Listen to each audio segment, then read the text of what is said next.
I want to tell you about an essential vitamin you've probably never heard of. If you're a parent or plan to be one, it might be more important to your child's growth than all other vitamins combined, and only you, a parent, can provide it. I call it vitamin N, the word no. More and more children, I find, are suffering from vitamin N deficiency, and they, their parents, and our entire culture are paying the price.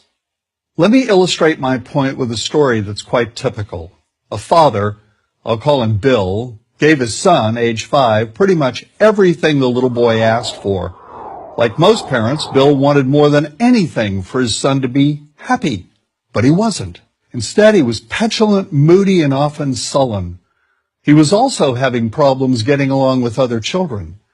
In addition, he was very demanding and rarely, if ever, expressed any appreciation, let alone gratitude, for all the things Bill and his wife were giving him. Was his son depressed, Bill wanted to know? Did he need therapy?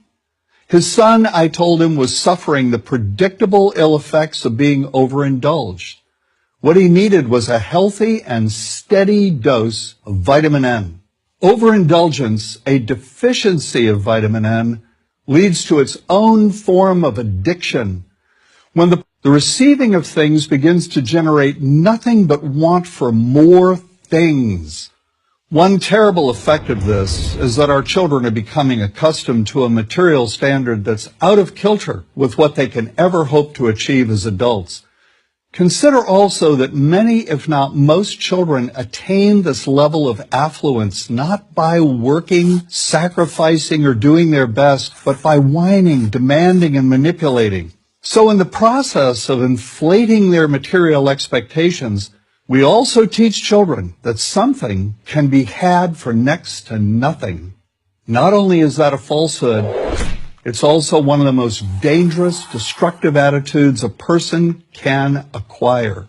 This may go a long way toward explaining why the mental health of children in the 1950s, when kids got a lot less, was significantly better than the mental health of today's kids. Since the 50s, and especially in the last few decades, as indulgence has become the parenting norm, the rates of child and teen depression have skyrocketed. Children who grow up believing in the something for nothing fairy tale are likely to become emotionally stunted, self-centered adults.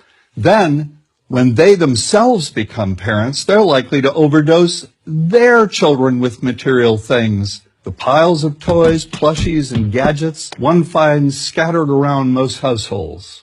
In that way, overindulgence, a deficiency of vitamin N, becomes an inherited disease, an addiction passed from one generation to the next. This also explains why children who get too much of what they want rarely take proper care of anything they have. Why should they? After all, experience tells them that more is always on the way. Children deserve better. They deserve to have parents attend to their needs for protection, affection, and direction. Beyond that, they deserve to hear their parents say no far more often than yes when it comes to their whimsical desires.